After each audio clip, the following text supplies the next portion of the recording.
Dictator Amiri ye bawo omuyimbi gwe bayita Chosen Beki.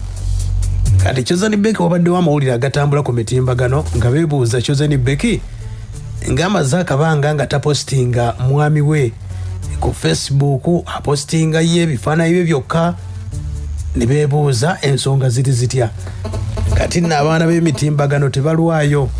Waliwo omutimbagano YouTube channel babayita Megatron, be bafulumizza akatambi bakakoledde eddakiika nnyingi nnyo, newe ngenzo okeberayo babadde bakajjeeyo.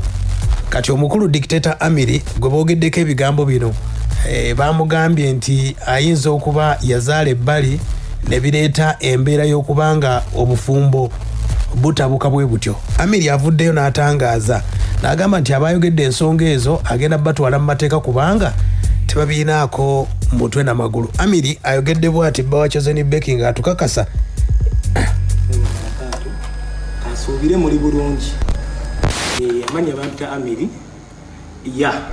nzize wano nga waliwo ka video akamakinga rounds ku social media nga mulimu omuwala bamuyita Jani ne gaye bamuyita Megatron nga boogera ku famire yange nga waliwo n'ebigambo ebimu bye boogera nga si bituufu. Bazze ne boogera ekigambo ne bagamba nti nze nazaala omwana ebweru, ensonga etali ntuufu. Owulira ebintu ebyo byafectinze famire yange, nange nze kennyini bimpisiza ddala bubi kuba ensonga si ntuufu. Mukyala wange amanyi abaana bange, nina abaana aba basatu, Rimu, Heather ne Gibran. Siina mwana mulala yenna wantu wonna. N'abantu abo bazze ne boogera ne bakakkanya nyezaala wange, ne bakakkanya sezaala wange, ne bakakkanya ne famire yange. Ovucho ezo video ze bakola zijja berayo emyaka n'emyaka, ate nga bo batattana amannya g'abantu.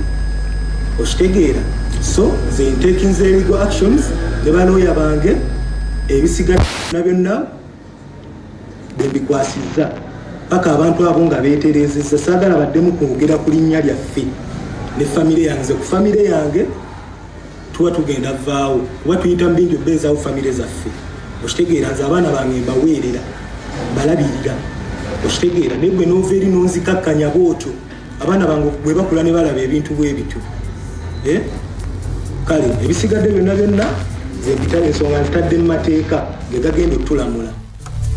Aya basi ensonga bwe ziri bwe zityo, ye mwami wa Chosen Beki ng'ayogera okutangaaza ku nsonga ezibadde zitambula nga bagamba nti baayawukana. Ye bw'atangaazizza bw'atyo